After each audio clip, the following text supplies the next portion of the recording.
Welcome to the Encore Audio Archives YouTube channel. I'm Taper Dave, and this is my channel. I've uploaded hundreds of talks here that I've recorded at meetings in West LA, and I've also recorded conventions starting in 2013. I've got a bunch of those up. And Walt and Mary Murray, the original owners of Encore Audio Archives, started the company in the 80s, and Walt recorded Joe and Charlie's and a bunch of stuff down in Vista, California. My sobriety date is June 20th of 1994. I hope you find something you like, so please like and subscribe to my channel and comment down below. If you want to hear something that I don't have or that you don't see, I'll see that I get it. Anyways, take care and have a great day if you want to.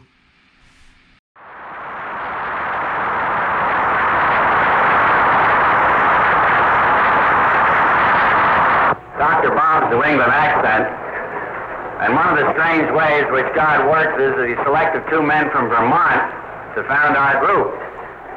The governor of Vermont, taking notice of this, has declared a national or a statewide celebration. Now, whether this is to celebrate the founding of AA or the departure from Vermont of our founders, no one is quite sure. But in any event, one of them is here, and would like to respond very briefly now because he has to go on to Sister Ignatius' talk. Bill?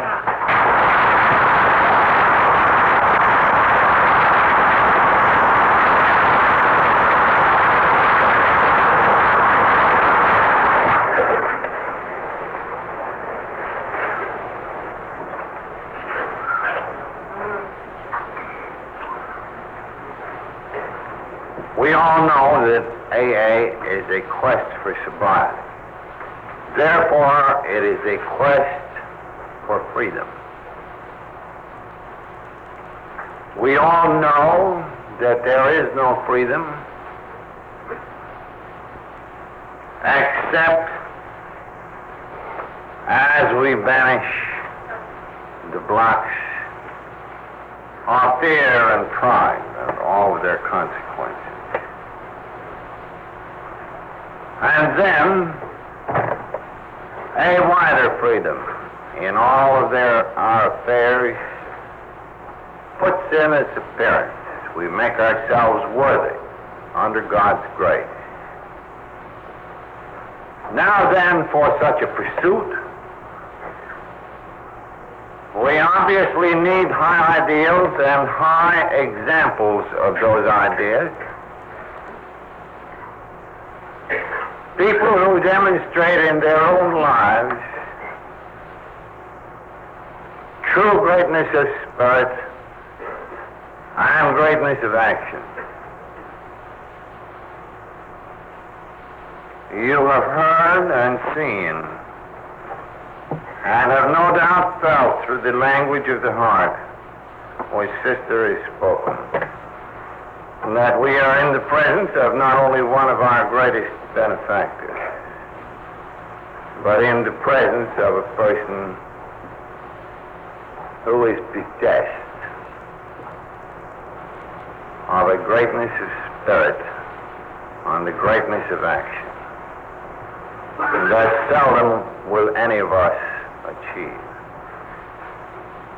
I'm going to talk more about Sister tonight, but I wanted to say this much, because it will bear repeating over and over. And this affecting resurrection of the memories of our pioneering time stirs me beyond description, as I see it has you, and should. There were others in this hospital field, and you have heard the son of one of them, who carries on the tradition of his father. I came in just as Ed finished. I regret that I didn't hear it all. The drunk, even in the hospital, clearly needs something more than physical treatment. He needs those around him who understand, who minister not only drugs, but confidence and greatness in action and spirit. Ed was such a one, is such a one, and so was his father. And I might remind you, if I forget it tonight, that it was Ed's father,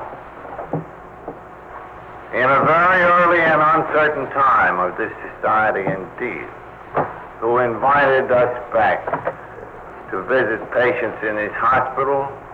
And when the proposal for the book Alcoholics came along, and no money was to be seen, he put it on the line. And the day we took the garbled manuscript to the printer at Cornwall and checked into a hotel and ran up the bill, I had to go back to New York and ask Ed's father for enough dough to get us out of the hotel. This is going quite a ways beyond just hospitalizing drunks. So we have with us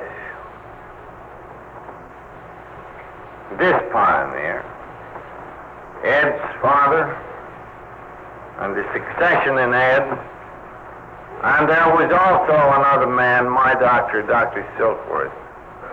God knows how this man was possessed of greatness in spirit and action. As somebody once aptly titled a grapevine pace, this was the little doctor who loved drunks. And he loved them so much that for a long season his life was a failure measured in any ordinary terms. They never claimed in the early days to cure drunks up at Ed Town's place. And there Dr. Silkworth presided, and now and then one would get it. And always the little man came along to each case as though it were a fresh opportunity. And I think in his lifetime pre-AA, he had ministered in all this eagerness and dedication to some 20,000 drunks, all or nearly all, who proceeded to succumb. And he, with them and their relatives, had to walk the last mile. This is the kind of dedication, greatness in spirit and action. And then after AA, more recoveries, and before Dr. Silkworth passed on to his reward, he and our nurse, Nurse Teddy down there, had processed something like 10,000 with a good batting average. So these were the first examples of hospital facilities, plus people of goodwill that were offered to us. And the speakers to follow are here because they are men who want to carry on in that tradition of the pioneers, and I thank God for their interest.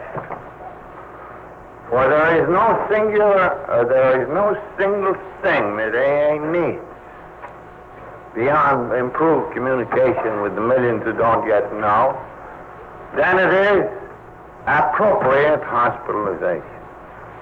Something which, as you see, if it is to be effective, goes far beyond just medication. What rising young doctor cares to medicate some drunks to sober them up, so that the butcher, the banker, and the plumber comes in to sober them up permanently? This is not a career. But some doctors are dedicated to this sort of thing nevertheless, and more are becoming dedicated, And others are looking into our minds to see where the hidden springs are broken. And others are looking into test tubes to see what ails us physically. For all these folks, God bless them all. I'm so happy to be here to say, even for a minute, the things that are in all of our hearts. And I regret that I'm hedge hopping to the next meeting. See you.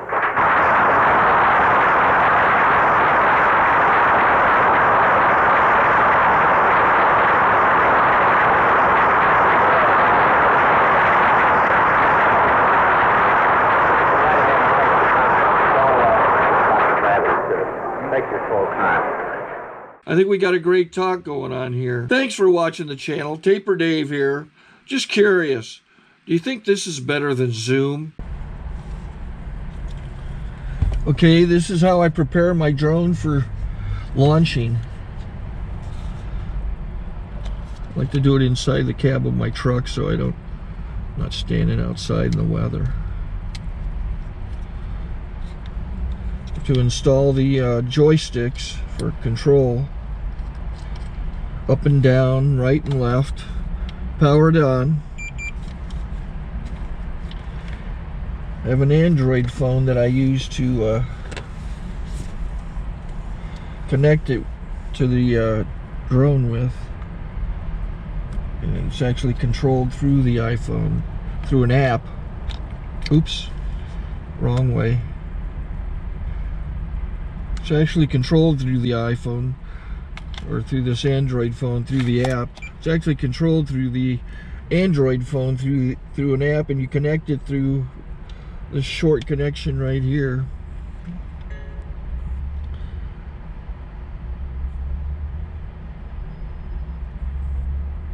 Remote control connected.